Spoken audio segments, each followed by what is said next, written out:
Hey everybody, Syntax77 here, and today I want to have a little fun and do some discussion on the topic of gear to get you out there and winter backpacking. Now my target kind of thought of audience member for this video would be somebody that's already out there 3-season backpacking, but you're looking to make the leap into winter backpacking, which if you're anything like me, when I first started backpacking, well, I did warm weather stuff. I actually could never even imagine that somebody would want to go out in the winter.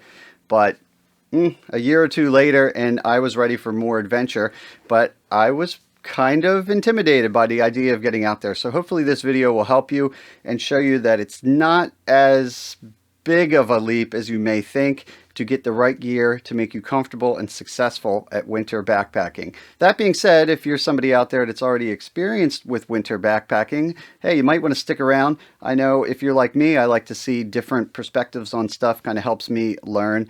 And also, a lot of my subscribers and viewers know a lot more than I do about backpacking. I am no expert by any means, even though I've been doing it about 5-ish years. So please feel free to chime in that comment section below. Give me any feedback you might think of, stuff I've missed, I could do better, and maybe interact with some of those newer backpackers and give them some tips and tricks too. I always like a nice little conversation going on down there. It's fun. But I also want to point out a distinction. The gear I'm about to show is for what I would call light to moderate winter backpacking, not what I would call deep winter backpacking, which would be like heavy, deep snowpack that's going to require things like shovels, maybe even an ice axe for a technical climb, snowshoes, stuff like that. I'll save that for another video. We'll do it in the future. This is going to be mostly for light snow, definitely some ice, temperatures in the 30s, down to the teens, I'd say around 15 degrees or so.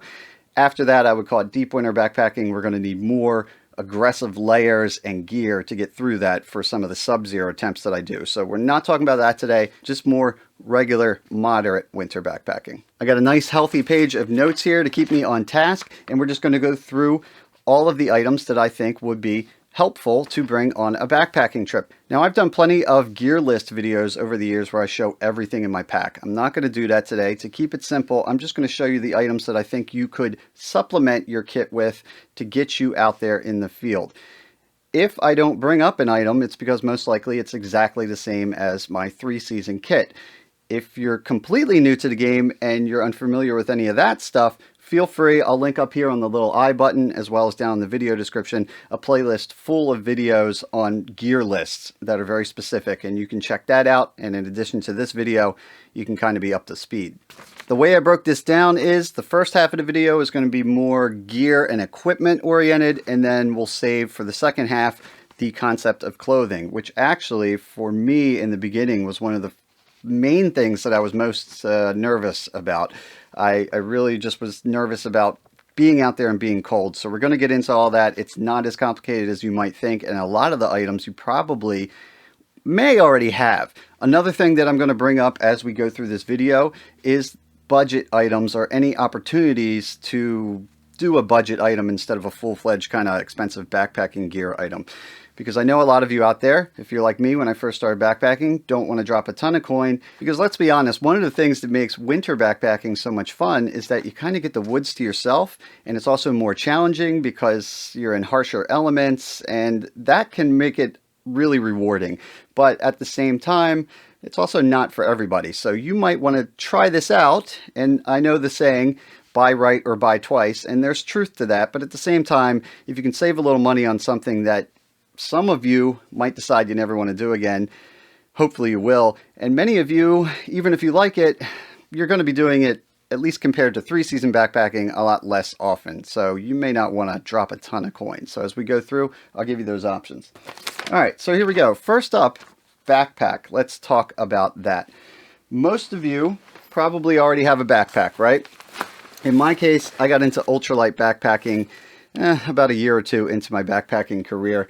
This is an example of an ultralight backpack here. It's 2 pounds. It's very light, but it's also, I believe this is 48 liters or something to that effect. I find for winter backpacking, just me personally, and I'm still pretty minimal in the winter, I would say a 60-liter pack and up is a good amount to have. If you get more advanced, you may be able to shrink back down, and that would be a great accomplishment with like a 40-ish liter bag.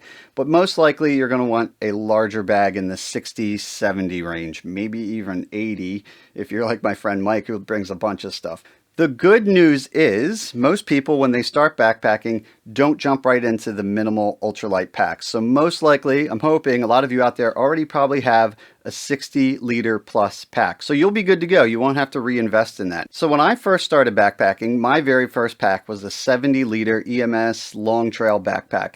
And like I said, I eventually upgraded to ultralight, but I kept that around, that larger bag, and that's what I use a lot of times for winter. In fact, that's what I'm taking on my upcoming trip to the Smoky Mountains, which is going to have the conditions of moderate winter like I described earlier.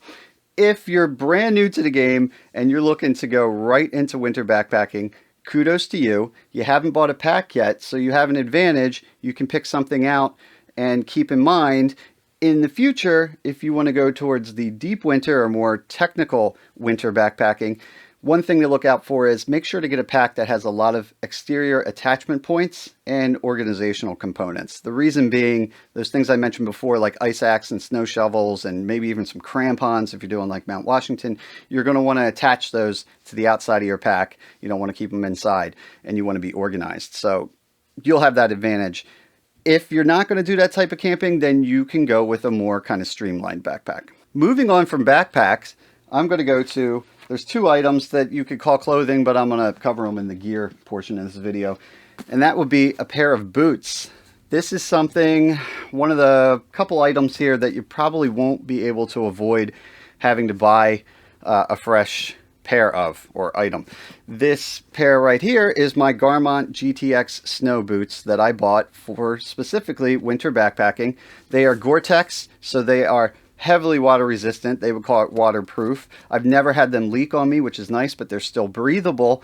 And I invested in these, and I should really replace them. It's been a long time. The tread's getting a little rough, but they've held up for a while now, years. They got decent tread on them, although I do supplement that with the next item I'll show. But they're good, and they're technically, the manufacturer says they're rated to -35. I don't know about that. I've taken them down as low as -25. And yeah, they get the job done, but I will admit that if I am just sitting around, my toes are going to get a little cold in these. But I have done well below zero, down into -20 with these. And as long as I'm moving around and doing camp chores and stuff, I do stay warm in these. And then once I'm done doing chores, I'm probably either hopefully sitting by a fire or I'm back in my sleeping bag, so I'm good to go. So I haven't felt the need to replace these temperature-wise yet, but because of the tread being worn down, I will eventually. One quick tip on buying boots. Obviously, you can get some deals online if you shop around. What I did was, the brand that I had for my summer hiking boots that I knew I liked and I knew the sizing for my foot, I went ahead and found a high-rated winter boot that they made, and then that way I was able to buy it online confidently, and sure enough, when I got it, it fit right, it felt good, it was just a winter version. So, something Gore-Tex and something warm, and I would say a high ankle is a good thing in the winter because it's going to keep moisture and stuff out of your boots.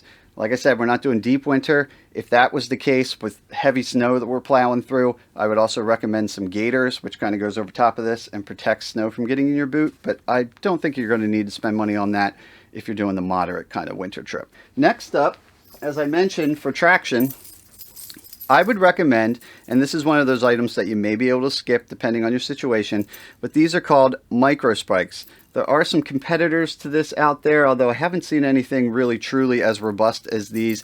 You don't want yak tracks or any of those ones that are made with the springs on there. That's great for an icy parking lot, but for hiking, you want these. Now, you may have heard of crampons. That is a super aggressive boot with big metal spikes on it. That's not what this is. This would be more for just you have a patch of icy trail or something like that. These are going to work great. They stretch right over the bottom of your boot, like so. Fits right on the bottom there, and it'll go on any boot. It doesn't matter. As long as you can stretch it over, you're good to go. And the amount of traction you get from these on solid ice is pretty incredible. Again, not the same as a crampon, but decent enough for just about everything I've done except for a Mount Washington winter ascent that was more aggressive. So I would recommend these, but it'll depend on your conditions. If you're not expecting steep, icy trails, then maybe you could skip this. But in my case, I got a pair of these because my first trip ever solo backpacking was in the White Mountains in April, and I was a little inexperienced and thought that meant, hey, April, no snow and ice. But I found out right before I went that the trails and sections were covered with ice, and these saved my butt. Under 50 bucks, worth the investment. Next up, let's talk about gloves. So for moderate winter backpacking, I don't go too crazy. And this is an item that you may already have laying around, just a pair of ski or snowboarding snow gloves, really, something like this. If you don't have them, I'm sure you can find them pretty inexpensive. In my case, I don't really bring a pair like this, but it would work. It's going to keep your hands warm. Just keep in mind there's all different grades of these. Not all of them are necessarily waterproof or even water resistant. Some of them are just fabric like this one, and it's going to soak up water and get wet, and then it's kind of useless, or at least a lot less effective. So watch out for that. Get something that's water resistant, or in my case, because I want more dexterity, and for temps down into the 30s or so, these work fine. These are sealskin gloves. I did get these at a boating store, and they'd probably be perfect for that, for just keeping your hands dry, because they still breathe, but they're water resistant, and I have a lot more dexterity in these. That being said, when it gets below the 30s, my fingertips, if I'm not heavily doing chores and stuff, will get a little cold in these. But for a moderate temperature trip, I think you'd be fine with just this. For me, in the Smokies, it looks like it's going to be in the mid-20s in town. I'll be about 4,000 feet above that, so 3 degrees per 1,000 feet. I'd say I might crack into the teens. So in between chores, a remedy for that would be a pair of over mitts. In my case, these are, here's a budget option for you, military surplus. These are like the trigger finger style over mitts that I can slip my sealskin gloves right into. And the nice thing is, because of that trigger finger there, I still have index and thumb dexterity, and in between tasks I can pull my index finger out and get it back in there more like a traditional mitten. You can find these pretty cheap at a military surplus store or on eBay, or you could get something actually commercial, if you will, like this pair that I got a while ago. These are EMS over mitts. These one actually have a fleece lining, although I find that unless you're wearing real thin glove liners, which are an option to beef up your warmth, unless you're wearing something like that, it's a little tricky getting in and out of. I do like the military ones. They're not water resistant like those are, but in between tasks that shouldn't matter too much, and they'll just keep some extra warmth on me. So over mitts are an option, I'd say, if you're going below 30s down to like 15 degrees or something. That'll keep you comfortable. One thing I'll mention real quick, something like goggles. I don't think you're going to need for what we'll call moderate winter hiking. For a deep snow trip, I might bring these, but you still might have some blowing snow around, in which case that gets a little annoying in the eyes. So just a cheap pair of sunglasses will actually help a lot. You'll look really cool like I do, and it'll keep the snow from blowing into your eyes. That's always nice. Plus, it can get pretty bright if there is some light snow cover out there. Next topic, water storage. I usually, to keep it light, carry disposable throwaway water bottles that I just refill up and use on the trail because they're super light. In the winter though, and you can still get away with using these, but in the winter, I prefer to take the weight penalty and carry a traditional style 1 liter Nalgene or something similar, like this 40 below water bottle, which I actually like more than the Nalgene because it is kind of flexible right now at room temp, so that it doesn't get super brittle when you're out there in cold temps. It also has this nice knobby top that's easy with gloves to get on and off. And with both of these, Nalgenes or the 40 below bottle, you can pour super hot water into it and not worrying about it deforming, which is nice because at night, a nice trick, if you're careful, is to pour hot water into a water bottle, seal it up nice and tight. If you're paranoid like me, put it in a Ziploc. Put that in your sleeping bag with you. It's going to keep you warm, boost the rating of your bag. It's a nice comfy thing to do. It is possible, guys will tell you, and they're not lying, but you can carefully pour hot water into these bottles. But personally, I've poured some really hot water into disposable bottles before on the trail and totally deformed my bottle. And then it's just all wacky and doesn't hold as much water anymore, etc. So I do recommend that. On top of that, water bottle insulators are a good tip. Again, if you're only going to be in the mid-30s, maybe it's not as critical. If you're going down to that 15-degree range, then you may want something like this. This one actually comes from 40 below. It's made by them as well. It's neoprene. It slips on, and it's just going to slow your water down from freezing as you hike. I actually have two. This is an EMS brand. It's a bit more budget friendly, and both of them fit a Nalgene style bottle perfect. Budget tip though, if you don't want to invest in these insulators, just have one bottle out for drinking. You're probably going to be going through that fast enough that it doesn't freeze. And then your other bottle, again, as long as it's nice and tight and you have the guts to do it, put it in your bag, maybe in a Ziploc, in the interior of your bag with some clothing or stuff like that around it that will basically act as an insulator so that your backup reserve water doesn't freeze. Another tip, classic tip, is store your water bottles upside down when you're hiking, in your pocket or in your insulator pouch. That way the threads of the cap are fully covered with water and they're going to be less likely to freeze. If you store it upright, your threads will freeze and you might have, like I've had in the past, some trouble getting that top off. When you're thirsty and you need water, you don't want to fight with your water bottle cap. Little tip. One last thing about water bottles that I didn't even mention, but it's actually one of the more important points that I wanted to make, is make sure it's wide mouth no matter what it is. A narrow mouth container like this, I even have a Nalgene, actual Nalgene, that's just like this canteen, and it's great. It has all the same benefits, but because of that narrow mouth there, it's a lot more likely that it's going to freeze. You'll get an ice plug there. It's a real pain in the butt. Now, I do occasionally get ice plugs at the top of my wide mouths as well, but with the wide mouth, it's a lot easier to kind of bash a hole in it and get it going again. With these narrow mouths, it can be a real pain. All right, moving on from that, let's talk about sleeping bags, or in my case, I also hammock camp, so I use underquilts, but you can still use sleeping bags in hammocks. That's how I started. Either way, it doesn't matter what you do, this video will still be hopefully helpful to you and apply to you. For sleeping bags, there's good news. Kind of like the backpack, I have a feeling most people buy a rating that is way lower than they really need when they're starting out and going out 3-season backpacking. I know I actually spoke to somebody who works at a gear company, and they said their most common bag rating that is ordered is 0 degrees, which is pretty aggressive. And I know for a fact that the majority of people do not actually camp in 0 degrees. They're going out in maybe fall, most likely even summer. I think people just tend to play it safe with that.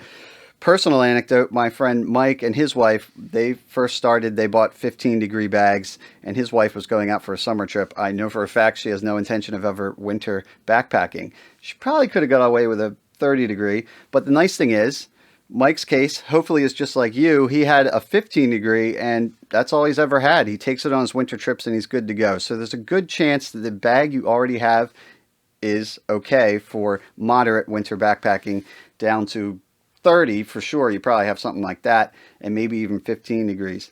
That being said, if you're not confident in the rating on your bag, there's still options without buying a completely new bag. And one of those is going to be sleeping bag liners. There's all different types. This one here is fleece. They also have silk. Most of them are 50 bucks or less. I know this one I got for maybe 30 on sale. This is a Sea to Summit. I think it's called the Toaster. But it's basically just a sleeping bag, mummy style, but it's made out of fleece. Now, ironically, I actually bought this not as a liner. I used it as a standalone bag on my first couple hammock camping trips. I just put a pad in my hammock and used this sleeping bag, and the temps were well above 50 as a low at night, and I was perfectly fine. So if you invest in one of these, you can boost the rating of your current sleeping bag for the winter, and in the summer, for warm weather, you could dual purpose it and have yourself a summer sleeping bag. I think this one's around £1. It is fleece. It's not as effective as down for weight savings, but it'll get the job done and save you a couple bucks. If that's not an option, or you don't have a sleeping bag yet and you want something aggressive but you don't want to break the bank, I would suggest the lower fill power downs. Chances are, if you got a really nice bag, it's like 800 fill power or so. They even have 900 out there. Fill power just means for an equal amount of weight, how much does it loft up? So a loftier, higher fill power bag is going to require less weight of down to create the same amount of warmth.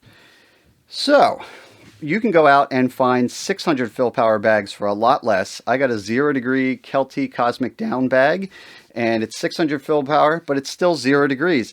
I think a misconception out there is that the lower fill powers are going to be less warm, but that's just not true. A 0 degree 600 fill power bag is going to be just as warm as a 0 degree 850 fill power bag. It's just that the 850 is going to be lighter and compressed down more, but you're still going to be warm at night. You're just going to take a hit in terms of weight and space. Another option for lower cost would be synthetics, but synthetics for like a 0 degree or a 15 is going to get pretty bulky and heavy, but you probably could save some money there too. But those are two things to check out for sleeping bags. Another thing related to sleeping bags is going to be sleeping pad. Now, if you're going to go down to just mid-30s or so, chances are the pad you already have could get the job done. I've personally done it with this Thermarest standard 3-season Z-Light pad. I've done winter camping with this in moderate temperatures and it's been fine. I'd say if you're going below 30 though, a good way to avoid buying a full-fledged winter pad is simply double up. So you could borrow a pad from your friend and just put the two together. You're good to go. Or if that's not an option, you may already have a nice sleeping pad that you invested in, but you can still go to Walmart or somewhere similar and just get for like $10 to $15 a roll of this sleeping pad foam here and use that as your first or second layer and double up like that, and you'll be just as good as having an expensive full-fledged winter sleeping pad. So that's my advice for that. Just double them up if the temps are going to be, 30 or below. Now, as I mentioned, I do also hammock camp. So for those of you out there that hammock camp, you have your under quilt and your top quilt, a subject that I won't get into now. But for your top quilt, it is possible you could get a liner similar to this fleece one and bulk up at least the insulation of your top quilt, but it's not going to help your under quilt. For you, if you just have, say, some summer quilts and it's not going to work for winter, you're not comfortable with the temp range on them or rating, if that's not enough, you may not want to hear this, but the option may be going back to the pad and sleeping bag in your hammock option, which is how I did some pretty cold trips in the beginning of my exploration of hammock camping. I just took that same 0 degree Kelty bag I was talking about and I put it on top of 2 sleeping pads in my hammock and I got it done. Until I was able to later on do the next option, which is a little painful financially, but just investing in some newer 0 or 20 degree underquilts to really keep you toasty. Next up, let's talk about stoves. Me personally, for ultralight backpacking, I really like Esbit or alcohol stoves. And I also use occasionally when I want to do higher volume for groups and stuff, or I'm just don't want to wait around for an alcohol stove because they're kind of slow, but they are cheap and fun. I will use a little pocket rocket kind of knockoff. This is a generic canister stove. It screws right onto a canister and there's your stove. For winter though, I would suggest if you're going down into the 30s and below, the canisters, they're going to not work very efficiently, even though they say winter blend on there. When you get down into the 30s or so, they're just not going to be as efficient. That being said, I will throw a story out there. My first full-on winter backpacking trip I took up in Vermont, expected temps, which I got, were 15 degrees or so, and I took one of these canisters. It was a single overnight, and I didn't know any better, and it got the job done. I was even melting snow from all my water and everything, and I even brought a little can like this, which is kind of ridiculous. I don't recommend it. Thankfully, I got through it because not only should I have brought more fuel for melting snow, which on a moderate, non-deep winter trip you won't have to worry about, but since we're talking about it, that's what I was doing. And sure enough, this thing conked out really quick, even for melting snow. I was like, wow, that didn't last long. And I could hear like some ice crystal sounds in there. Sure enough, when I got it home, it started working again. And what happened was, this is a mix of isobutane and propane. Propane is much better in cold temps, but it's high pressure, so they can't do 100% propane in these little cans. All of that burnt off, and it left me with the isobutane in there, which was just a waste. It didn't want to vaporize and come out. If it was a survival situation, I could have put it in a jacket. I could have brought it back to life, hopefully, but then the temps would attack it and it would slow down again. My suggestion would be, and this is what I'm doing for my Smoky Mountains trip, it's a lot heavier and bulkier, but a white gas system. So I pour white gas into here. My particular stove also uses gasoline and diesel, but I just had some white gas laying around. And that hooks up to my, in my case, Optimus Polaris multi-fuel stove. Again, much bulkier and heavier, but that white gas is going to burn a lot better at those cold temps, and it's just going to be more convenient for me. Some people will say, hey, you can still use alcohol stoves, the really minimalist ones where you put it in a cat can basically to burn alcohol fuel. Yes, that's true, and I believe those guys, but I just think in the winter, I just want to get the job done. I'm probably cooking hot meals more often, and I just want to keep it simple. So I go with a pressurized system like this. So I set this up with my white gas or diesel or gasoline, and I'm good to go. I've taken this well below zero, no problem at all. Another option, not all stoves are capable of this. This Polaris Optifuel is capable of that. So what I do is, after it's already burning for a little bit, I can flip it over, and now I've turned my canister gas stove into a liquid feed stove, and I can squeeze some more performance out of it. If you're looking for a budget option for an inverted canister stove, go on eBay and search for MSR Rapid Fire. That's what I did years ago. I got one right here. It's from the 90s. They don't make it anymore. I managed to find one brand new in the box for like 30 bucks or something, I forget. And it will, all it does is inverted canisters or upright. And that'll get you going in those colder temps. Another item related to the stove that I'll bring up is lighters. And I will admit, in the summer, I always carry a Bic lighter, a little mini disposable like this. And for years, up until just recently, I would bring butane Bic lighters into the field on trips as low as 20 plus below zero. And it's fine, but the thing with butane is, as we discussed earlier, it really doesn't want to vaporize at cold temps. Not the end of the world, just keep it in a pocket and keep it warm, and when it's time to use it, you'll be good to go. But on a recent trip with Mike and I, my friend, it was like -10. We got by and we got a whole fire started using just one of these disposable Bics. But I will say, even with keeping it warm in your hand and a pocket, when you're really fiddling with a fire, it just got a little annoying for us because we'd have it out, we're trying to get our fire started, it's cold, it's windy, it would conk out, we'd have to heat it back up again. So what I've switched to recently is, it's a little heavier you might say, but just a regular old Bic lighter, plus you look really cool when you open it like that. These guys are going to be less susceptible because of the liquid fuel in there to the problems of cold. They also have their windproof top on there, as they call it, or I'll say at least wind resistant. That's going to help when you're trying to get that fire started. Another nice thing is, once it's lit, you don't have to hold your finger up there and burn your fingertips off while you're trying to get the fire started. In fact, you can even sit it down and it'll keep burning. So that's nice. I'm going to be bringing that probably on all my winter trips from now on, just for convenience. One thing about these, though, they do evaporate the liquid fuel in there, but I did get a quick tip from a viewer I'm going to try out, especially if you're packing a few days in advance or something. Just wrap it with some saran wrap. That'll keep the fuel from evaporating until you're out in the field and ready to use it. And then you can just carry a little squeeze bottle of extra fuel if you want. Speaking of extra fuel, though, another quick tip, Zippo Lighter fuel, while different than charcoal lighter fuel for your barbecue, is actually basically the same as white gas, which, like I said, is what I'm bringing for my stove. So if I did run out of fuel in the Zippo, I could pour a little white gas out of this fuel bottle into here, and I'll be back in business. And I will still be bringing as a backup my regular Bic lighter. All right, next topic, water filters.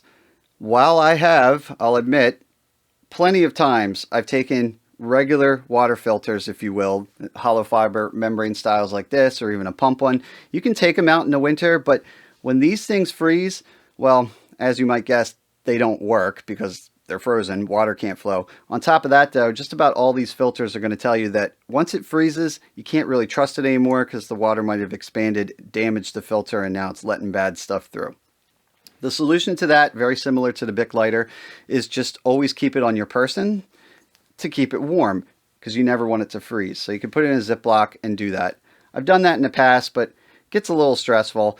So what I've moved to recently, and this is something that for a budget-oriented person, you could skip this and just do what I said before about keeping the filter in your pocket, but I've recently gotten into experimenting with Steripens, and they're basically, I have full videos on this already if you want more info, but they use UV light to sterilize the water. There's no moving parts, there's no filter to get frozen, and you can recharge them with a USB battery pack. This one right here is the Ultralight. It's only a couple ounces. It'll do about 20 liters on a charge. For this winter trip, especially because batteries get beaten up a lot more in the winter by the cold temps, I'm bringing a larger sized Steripen Ultra. Has longer battery life to combat that cold, and it also will do about 50 liters on a charge before I need to recharge it, which is nice, and I don't have to worry about my filter freezing. These are not cheap though. They're like $70-ish. So if you're on the budget, just take your existing water filter. Just be careful. Don't let it freeze. Next up, I want to talk about lighting. You probably already have a headlamp, and if you're like me, you've got a at least semi-minimalist one that runs on AA or AAA. It's not too heavy, and that's great. And much like the water filter, I've done plenty of trips with that kind of setup. But recently I have found that I prefer and would recommend, if possible on your budget, to invest in a higher grade headlamp that has a remote battery of some sort, ideally USB rechargeable. Lights like this are going to run a lot longer because they have that separate battery pack. This one's on the back of the head, so it's still nice and balanced. It'll run for hours compared to a traditional disposable battery system. And on top of that, I can recharge it with my USB pack if it does conk out. That being said, much like the Steripen situation, that's going to cost you some extra money. So if that's not in the cards for you, no problem. I just highly recommend bring like 2 to 3 times the amount of batteries you usually would, because you're going to tear through them. Not just because it's cold, but that is a big factor, but also because in the winter, days are shorter. You're going to be at camp a lot longer and more often, most likely, unless you're night hiking in the winter, which, you know, kudos to you. So stock up on the batteries. And also, if you have a choice of headlamps or you haven't bought one yet, I know the high lumen outputs, the really bright ones, that's the attractive selling point, and that's great on occasion. But for the most part, for camping, I recommend find something, make sure that there is a low lumen level that gets you a ton of runtime. The runtime is more important in my opinion, especially in the winter when you're at camp for a long time doing chores. You don't need much light, your eyes will adjust. Even 5 lumens is fine. And if you get something that runs at least 20 hours on that low mode, some of them run like 100 hours if you keep them on low, that is ideal. So something to look out for. All right, so here's another item that is optional, but I find that in the winter, campfires are even more of a psychological boosting element than they are in 3 season. And then on top of that, in the winter, they can actually be a survival tool or situation, if you will. So I usually like to bring some sort of saw. I take the weight penalty. That way I can process larger chunks of wood that I find around. You know, the ones that all the people in 3 season and summer camping skip over because they're just breaking stuff with their hands. You can scavenge that stuff and actually break it up, or I should say saw it up, into more manageable pieces. This one right here is a folding Baco Laplander. This was sent by a viewer, actually. Thank you, Steve. I also have this silky saw back here, which is very similar, from viewer Lance, who sent that. And that one works well as well. Another option that would be cheaper, because I think these are 20 to 30 bucks, cheaper and lighter, would be pocket chainsaw. And these will give you a good workout too. These are just going to weigh a handful of ounces, but they do take a bit of work, and you just work it back and forth, and you can cut up wood just about the same. Might just take a little longer, but that is a nice option. And one final gear item before I get into clothing. Something to point out in the winter, because you will be at camp most likely longer and perhaps sitting around the fire more than normal. A lot of times I'll just go out with no stool. Maybe at the most I'll have a little folding sit pad like this, and I'm just fine. But in the winter, I usually find shorter days, less miles, more time at camp. I just take the weight hit, and I'll carry for about £1 one of these little camp stools. Mine is a Buyer of Maine Ultralight stool. I think it's around £1. Just gives me something to sit on while I'm doing chores, sitting by the fire, hanging out and stuff. I do find that nice and worth the weight penalty. That's totally up to you. Might be too heavy, or, you know, money you don't want to spend. I think this was around 30 bucks. At the very least, for a few bucks and less than half an ounce, at least get something like this, because it's going to be cold. So sitting on a log in the summer, no big deal. Sitting on the log when it's 20, 30 degrees, your butt's going to be pretty cold. You'd be surprised. A little bit of insulation goes a long way. You just put this guy down. Even when I'm bringing my stool, I like to bring this because, again, my butt's going to get cold. So I'll put this down on my stool as well. These are nice, slip right in your pack, and you can have a at least semi-warm butt when you're sitting around at camp or on breaks.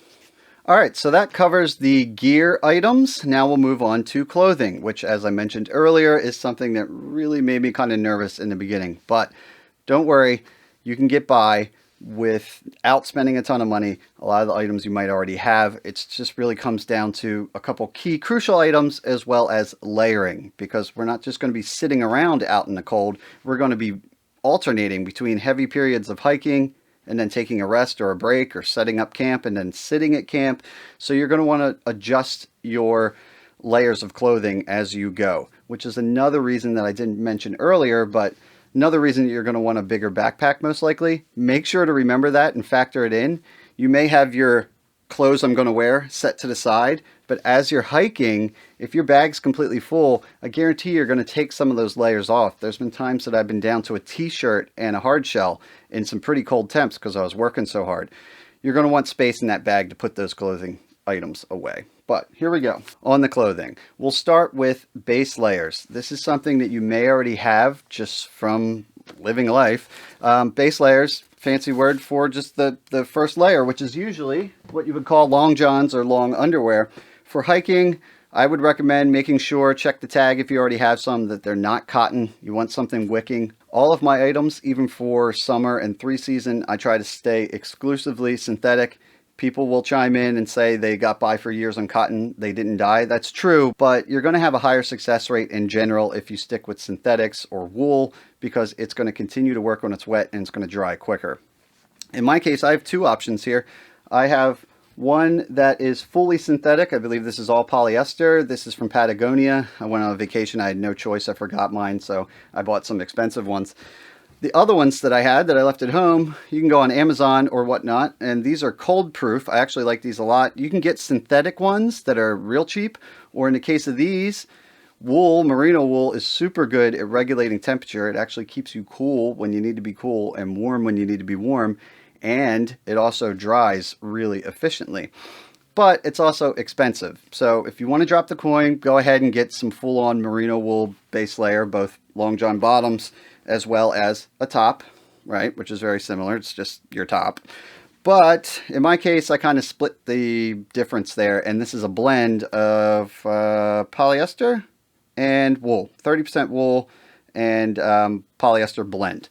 So these didn't cost me much. I think they were still maybe in the $15 to $20 range for the bottoms, and then the same for the top.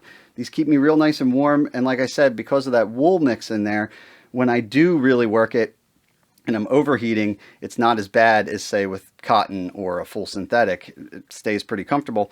And when I am cold, it works really well. So you would have these as your base layer. Like I said, you might already have those, or you might have to invest in those. Next up is going to be your pants. Let's just talk about that. You can totally get by with, I believe I did for my first trip, just regular hiking pants, the same ones I take in summer, just as an extra layer. And then there's a hard shell. We'll get to that in a minute. But regular hiking pants. The thing with these is, though, they dry really fast, and they're great for 3-season hiking for that reason, and they're super light, but they don't really block wind at all. So they're going to be pretty chilly. If it's just going into the high 30s or 40s, you'd probably be just fine. For me, early on, I invested in, if you look into it, if you have a favorite pair of hiking pants, chances are they make a fleece-lined version. They're not as common. You might have to order it on that store's website. But if you're lucky like me, I found them in the store on clearance. It's the same exact thing as hiking pants, but it's lined with fleece. Adds a ton of extra warmth. So I'll wear long johns and the fleece-lined pants, and I'm good to go. I'll usually hike in that, depending on the conditions. And for tops, it really depends on the temperature and how your body type reacts and how tough the terrain is. Everybody's situation is going to be different. In the beginning, I'd say bring extra layers and you'll slowly figure out what works for you. But basically, you just take your base layer, then I'll put a t-shirt over top of that. And then depending on temperature, I might also put a long sleeve on top of that. Something like this right here, which is an actual EMS hiking shirt. Or a good tip, go to the athletic store, or maybe you already have it, but any athletic gear, just make sure that it's synthetic, like I said, and you're good to go. So a workout long sleeve shirt is fine. Another overlook thing, because I know a lot of hikers don't also hunt, but I do, so I want to let you know that's a whole nother avenue, a whole nother section of the store that you can kind of browse and look for deals and clearance. Because honestly, hiking gear, trust me, this is like the same shirt that you would see with some hiking company's emblem on it, but it's in camo. So if that doesn't bother you and your fashion sense, check out the hunting aisle. You can get stuff like this. This is a nice synthetic mid-layer kind of long sleeve shirt that works really well. And that's about all I do for the tops. After that would come, and I don't necessarily wear this all the time while hiking. Sometimes I'll start with it and have to shed it depending on how advanced the terrain is and how hard I'm working. But the next item to talk about is a puffy collapsible jacket. There's a good chance that you already have one of these, because even in fall or summer, depending on where you hike, you can have temperature swings, early morning, late night. You may already have one of these. They pack down really small. They're lightweight. This one's down. It's 9 ounces. And if you already have one, great. Nice thing is, when you don't need it, collapses down really small, doesn't take up much space in your bag. Downside of these is, if you haven't already bought one, what you may already know, they can be, I think this one was 180 bucks. They can even go over $200. They're expensive. An alternative to that, you could go with synthetics, which this one is an Outdoor Vitals adventure jacket, and I think these were going for like $100, maybe a little bit more. I got mine when they did their original Kickstarter. That's going to save you some money and perform very similar. In fact, the synthetics are nice because if they get wet, either from rain, snow, or your own perspiration, they're going to keep working and dry faster compared to the down. So something to look into. If you're budget conscious and you don't want to drop coin on either, there are still options. The most simple one would be just add more layers, although at some point you might be like the little kid from Christmas Story. But it's possible. Another cheap alternative that I really like and I hike with often is just a military surplus fleece jacket. This is meant as their layer for military guys to put underneath of their outer layer. It works, in my experience, very similar to a down puffy jacket. It's just going to be a lot bulkier and not as light. The upside is cheap. You can get this probably for 20 bucks at an Army Navy store or an eBay storefront. They have a lot of them that sell surplus gear. Even brand new, these are only like 40 or 50 bucks. It's really just a Polar Tech jacket that they make for the military. And you can run these things over with a truck, snag it on a tree. They're going to be way more resilient than the puffy style jackets and save you a decent, actually a lot of money. So look into that. Military fleece is great. Or any fleece you have already laying around the house, bring it with you. Also, don't be afraid. You may already have some kind of athletic style hoodies or sweatshirts, stuff like that. Just check the label. Like I said, if it's synthetic, you're good to go. This one here is 100% polyester hoodie.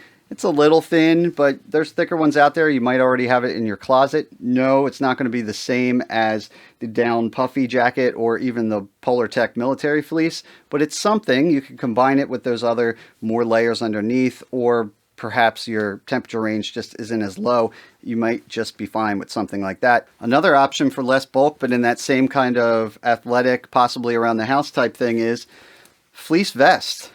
This right here is like just a Nike vest that I found on clearance somewhere. Actually, I think my mom gave it to me. It's going to keep your core nice and warm, but because it doesn't have the extra bulk of sleeves, it's going to pack down a little smaller, but still get you a decent amount of warmth. Keep this in your pack and you'll be good to go. Just another option for things you might already have laying around the house. Next up, we're going to move to the last layer, and that's going to be your outer layer, your hard shell layer. And that sounds ultra fancy, and it can be. Like for instance, I have, well, I wouldn't call this ultra fancy. It's like an entry-level EMS Hardshell Jacket, and I've had this for years. Goes on the outside, traps heat, also blocks you from the elements, which in the winter is super important. You just don't want to get wet. A lot of people already have this for 3-season hiking, most likely because a lot of people just view it as a rain jacket, which brings me to my budget option. If you already have one laying around, a nice rain jacket is going to effectively do the same thing. There'll be some features missing, like on my actual EMS one right here. It has pit zips, so I can regulate the temp a little bit as I hike and vent. And it has some nice pockets and stuff on it. But essentially, it's a rain jacket. So go to a thrift store, a clearance clothing store, or your closet and find a nice rain jacket. This is just a pullover one. It's going to get the same effect, and you'll be able to get out there in winter backpack. For the pants, that's something you may not have. Perhaps you already have rain pants from 3-season hiking. In my case, I do have rain pants, but I carry a really ultralight pair. They're nice and light, but they're borderline disposable grade. They could possibly tear if you snag them on a branch or something. You don't want that in the winter because that could be life-threatening. So For the hardshell pants, what I originally did was, where is it at? There we go. I used these for years, actually. I found them at TJ Maxx, which is just like a clearance clothing store, really. It's a pair of track pants or warm-up pants, and you can find these. I got mine for like 15 bucks or less, maybe 12 bucks. You just want to make sure, again, that they are most likely made of polyester, because we want it to be waterproof. In this case, we're not worried about the drying properties of synthetics, but we want it to be a nice water resistant one. So when you get it home, what I did was just ran it under the sink to really make sure that it was water resistant. And sure enough, it was. Even though it's nice and soft, just looks like track pants. Gets the job done. And I used that for a long time until I put some holes in it with my crampons on a deep winter trip. And I even super glued it and used it for a couple more years. But eventually, I switched to an actual hardshell pant. Now you can go and get like North Face, or I can't think of the brands right now, but you know, the ones you see in the sporting goods store that are like $100 plus.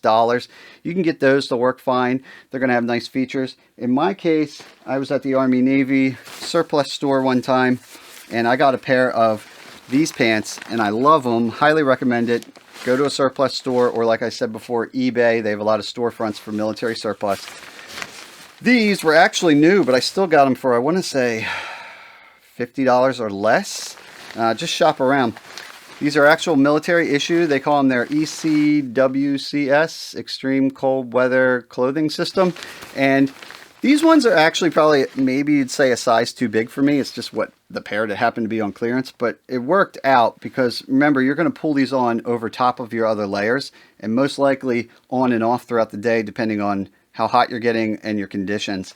So I like having them a little bigger. They have a drawstring up top, so they're nice and comfortable. My movement is good, and they also have a zipper and Velcro, so the bottoms completely open up, so I can put them on and take them off while I'm wearing all my other gear, including my boots, which was a little tough in the TJ Maxx track pants I had over there. So that was an advantage of going to these. Plus they're a little tougher. They're meant for, you know, combat units. Not only do they keep you dry, but they're also going to keep you warm. They're going to retain a ton of warmth. These, in particular, the Gen 3s, are made of Gore-Tex material, so they actually breathe out while repelling water from the outside. So as I'm hiking, I probably won't wear these unless it's super cold. But if it starts to rain, or I'm getting into just wet conditions, working on the ground, whatever, I'm going to put these on. And between this and the top, I'm going to be completely water resistant, which is awesome. All of my time around camp, if it's in the teens or the 20s, I'm going to be wearing these, and they just keep me super warm. So there's a few options for your hard shells. Next up is going to be socks. This is something that you may have to invest in, although a lot of us, I think, over the years have amassed at least a few pairs of heavy winter socks. I would recommend, this is actually one of the items that I pretty early on invested in, a wool version of merino wool. Get some merino wool ones that are nice and thick.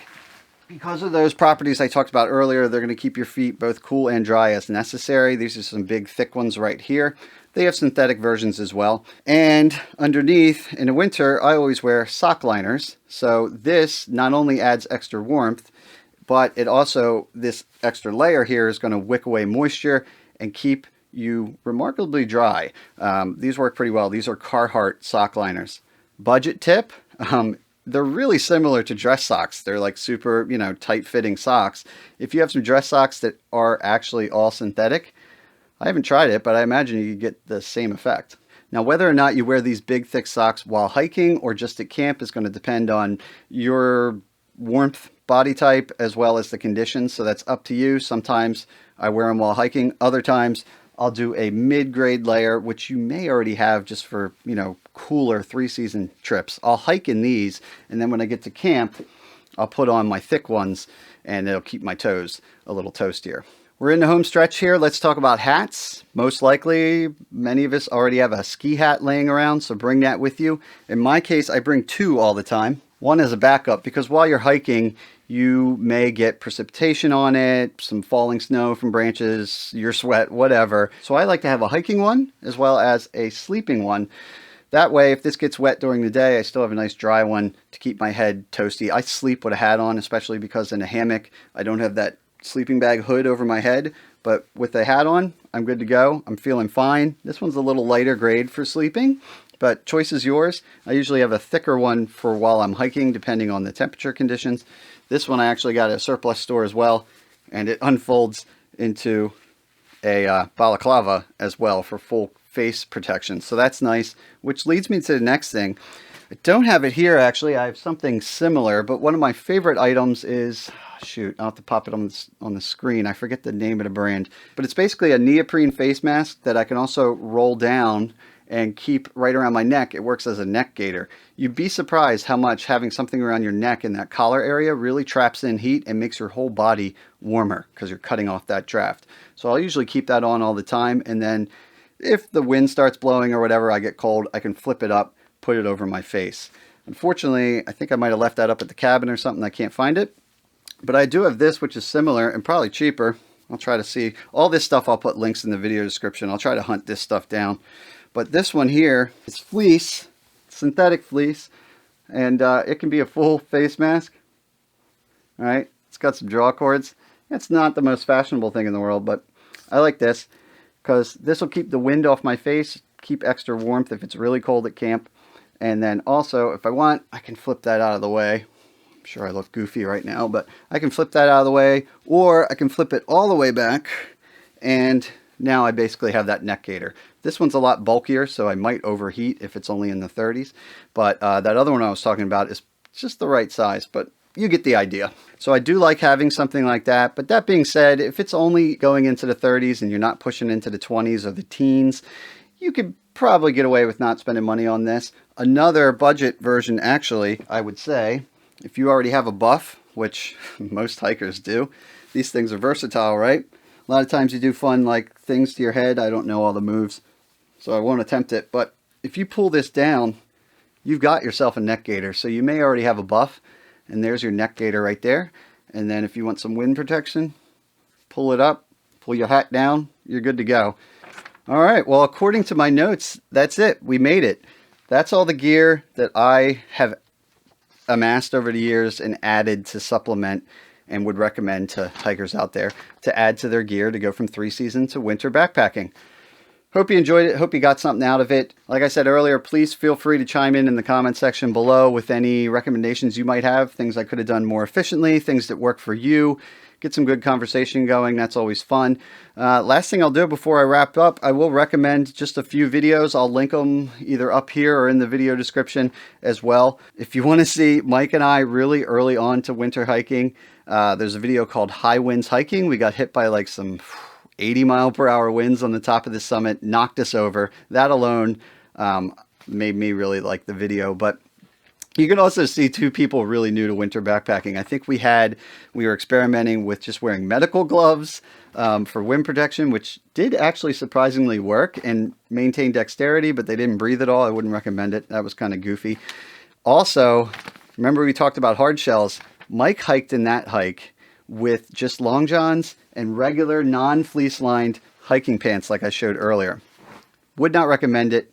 I did notice him getting if you watch the video, look for slurred speech occasionally. I don't think I edited it all out.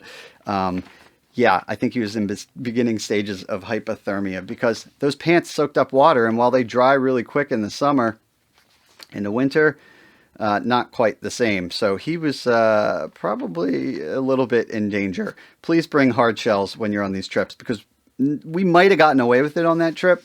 That was actually more of a deep winter trip. We brought snow shovels and stuff, but it was right on the edge of 30 degrees, right on the edge of freezing. So it was below freezing, then it would warm up and we got rained on. And then it went back below freezing and all our stuff froze, including his non-water resistant pants. It was quite a time. So that's a good one, but we got through it. There was really not a lot of downside. It was a fun trip. If you want to see things really go wrong, just check out my Sub-Zero Goes Wrong video. I won't spoil it, but we may or may not have had some things go wrong, may or may not have cut this trip short, or maybe we pushed through, but things were a little rough. That's a good one to see us completely fail at a mission. And then there's my winter hammock camping in a snowstorm video, which is fun if you just want to see hammock camping in the middle of a pretty decent snowstorm that I did as a solo trip up in New Hampshire. Also, if you're interested in stove systems like I showed earlier, this Optimus system. I tested that super extensively on that trip with all different kinds of fuels. So if you're into nerding out on that, I spend a good amount of time going over all the testing with the stove, and it was deep, you know, like 6-foot snowpack and shoveling out and melting snow all day. It was fun. And the last one, I'd say winter camping in a snow trench. I think that's the most recent winter video that I did. It was with Mike and I. We brought up no tent, no hammocks. We just had some shovels and we dug a trench. And that was the one where it was -10 and we were having problems with the lighter. And that was a pretty good time. So those are some extra things if you want to see some of this gear or methods in action. And I think that pretty much covers it. So thanks for hanging out with me on this exploration of winter backpacking gear upgrades. Also want to give a big thanks to all the viewers out there that support the channel by bookmarking and shopping through my Amazon link, syntax77.com/Amazon. That helps a lot. Thank you. And for those of you who have been asking about new merch, just scroll down a little bit. There are some new items down there, classic t-shirts and hoodies, as well as the coveted Denali the Hiking Dog official shirt. Pretty fun. Shameless plug there. Sorry. Anyway, till next time, I'm Syntax77, and you have fun out there.